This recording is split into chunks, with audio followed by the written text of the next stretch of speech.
मैं दोनों हाथ जोड़ के समूचे आस्था और पार्वती के इस उद्गम स्थल को प्रणाम करता हूं, आपका अभिनंदन करता हूं। 1,25,00,000 से ज्यादा लाडली बहनों के लिए आज रक्षाबंधन का आनंद है। आपको बधाई देता हूं, आपका अभिनंदन करता हूं।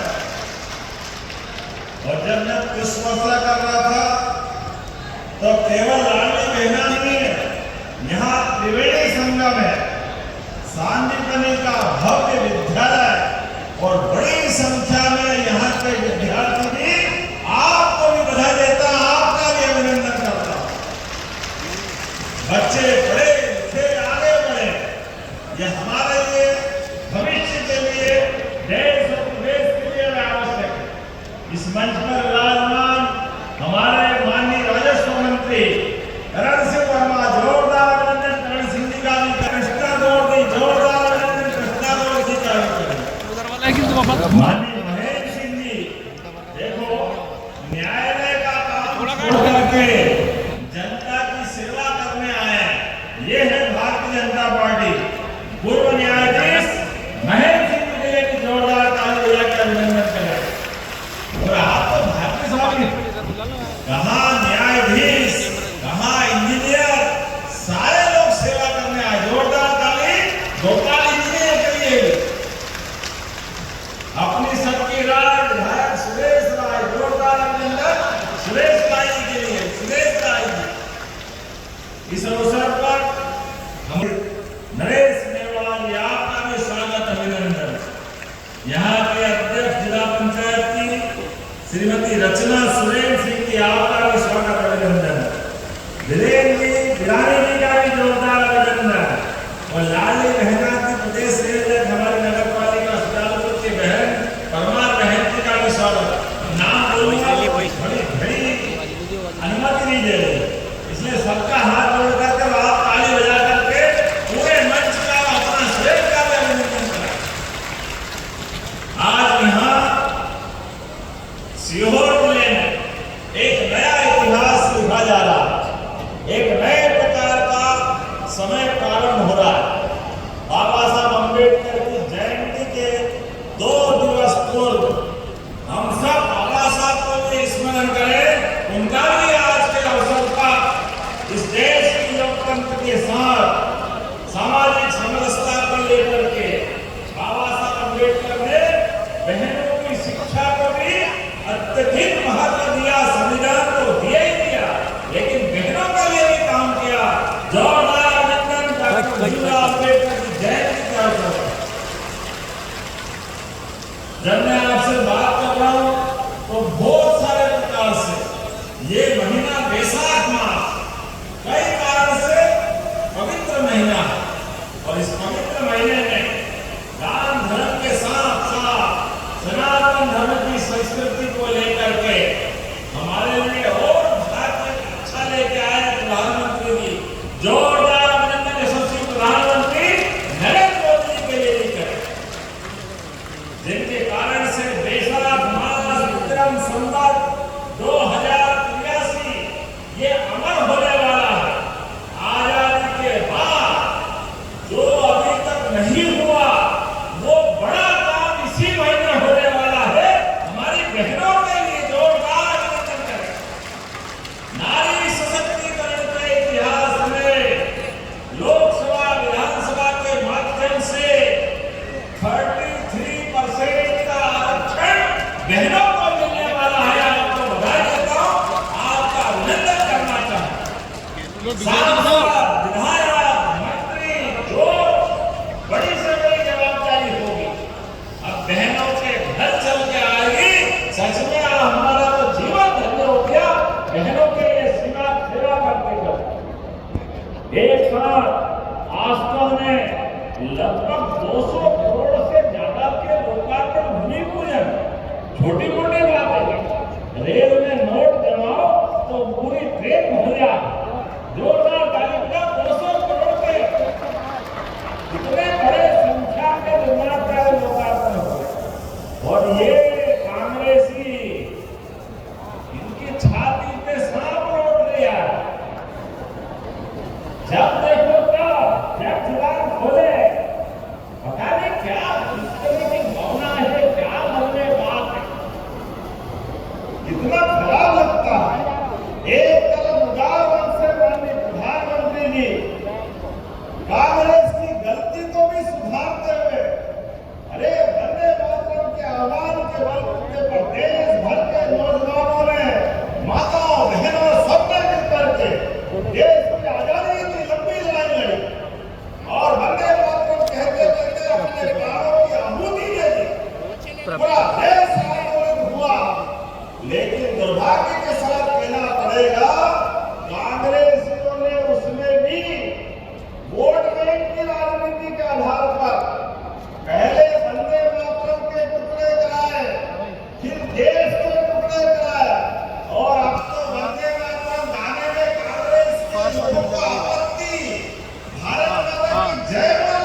क्या सम्मान है।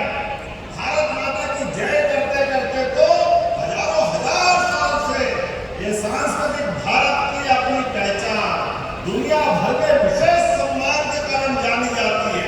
तो मेरे साथ बोलो भारत माता की, भारत माता की।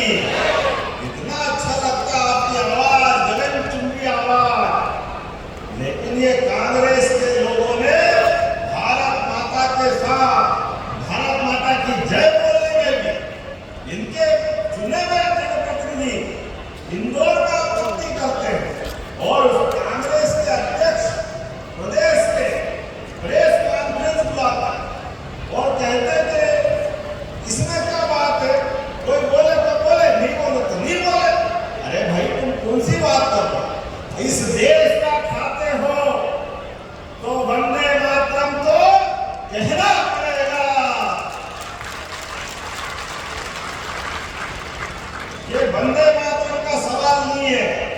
भारत माता की जय के साथ कांग्रेस के चुने हुए जनप्रतिनिधि अगर भारत माता की जय नहीं बोले, वंदे मातरम नहीं बोले और कांग्रेस के गृह जिले के प्रदेश के अध्यक्ष खासकर खुद अपनी प्रेस में भी अपने उस भाव को प्रकट करते हैं, दो शब्द खेद के भी नहीं बोले। ये वही कारण है जिनके कारण से देश की आजादी के समय यशस्वी तत्कालीन उनके नेता ने वंदे मातरम के टुकड़े करते हुए भारत माता को बांटने का प्रयास किया। मुझे गर्व है यशस्वी प्रधानमंत्री ने पूरा वंदे मातरम गाने के लिए पूरे देश को एक साथ खड़ा कर दिया। जोरदार ताली बजाओ यशस्वी प्रधानमंत्री को लेकर। सच से सावधान हमारी कितनी भारत माता की वंदना की गई, उसको कोई धर्म के दायरे से नहीं दे। ये कांग्रेस के कोई पाप है जिसके आधार पर राम मंदिर के मामले में कांग्रेस के लोग लगातार अड़ंगे लगाते रहे। हाई कोर्ट, सुप्रीम कोर्ट, जब भी इनकी सरकार की भावना के लोग महात्मा में राम मंदिर में लगातार अड़ंगे लगाए और बस चला, जनता साथ नहीं थी तो कांग्रेस के महामंत्री ने हाई कोर्ट, सुप्रीम कोर्ट में वकालतनामा देकर के बेसब्री से कहा भगवान राम कहाँ पैदा हुए, कहाँ सबूत है। वो तो भला हो सुप्रीम कोर्ट का और सुप्रीम कोर्ट ने निर्णय दिया और भगवान राम का धाम जगमगाया। बोलो जय श्री राम। और वो दिन है कि आज का दिन है। बताए कांग्रेस के राष्ट्रीय अध्यक्ष नेता प्रतिपक्ष राहुल गांधी जब सुप्रीम कोर्ट ने निर्णय ले लिया, सुप्रीम कोर्ट के निर्णय के बाद भी आप आज तक भगवान राम के दर्शन करने क्यों नहीं गए? ये पाप आपके माथे है। जनता आपको माफ नहीं करने वाली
पूजा करते हैं, लेकिन इनकी गलत बात के कारण से, इनकी भावना के कारण से भारत का विश्व में भी मान सम्मान खराब होता, लेकिन इनको शर्म नहीं आता।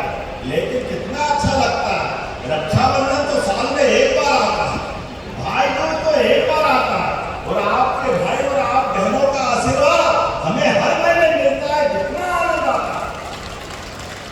और केवल आप नहीं, ये शांतिमणि विद्यालय अभी स्कूल के उद्घाटन में मैं मिलकर आ रहा, बच्चे बैठे थे 11वीं और 12वीं के, 90% बच्चे प्राइवेट स्कूल छोड़ करके अब शांतिमणि विद्यालय में आए। ये आज का हमारा सरकार का काम करने का तरीका, इतना भव्य दिव्य विद्यालय बना। कांग्रेसियों को माफी मांगना चाहिए, इनके जमाने में टाट पट्टी भी नहीं लगती थी। कांग्रेस के शासनकाल आप सब दबाओ, कहाँ टाट पट्टी मिलती थी, पेड़ की छाया के नीचे बैठ करके, बिल्डिंग भी नहीं होती, पीने का पानी के ठिकाने नहीं, और तो जन सुविधाएं भी नहीं थी। लेकिन अब हमारी सरकार हमारे बच्चों के लिए जो सरकारी स्कूल में पढ़ने जा रहे हो, परिस्थिति खराब है, तो किताब अपनी तरफ से देती, जोरदार अभिनंदन करो, बच्चों को किताब भी देने का काम करते, बच्चों को गणवेश कपड़े भी देने का काम करते। और आगे बढ़ो, 4 किलोमीटर से ज्यादा मिडिल और हाई स्कूल है, तो साइकिल भी देने का काम बच्चों को मिलता है। 4 लाख साइकिलें भी हमने अभी बांट रहे हैं लगातार, जोरदार ताली बजाओ बच्चों को स्कूल जाने के लिए। ये हमारे काम करने का तरीका। और जो बच्चे पढ़े लिखे आगे बढ़े, ऐसे में 75% से ज्यादा अंक लाएंगे हाई स्कूल के बाद, तो उनको लैपटॉप देने का काम भी हमारी सरकार के माध्यम से होगा। अरे बच्चे पढ़ लिख करके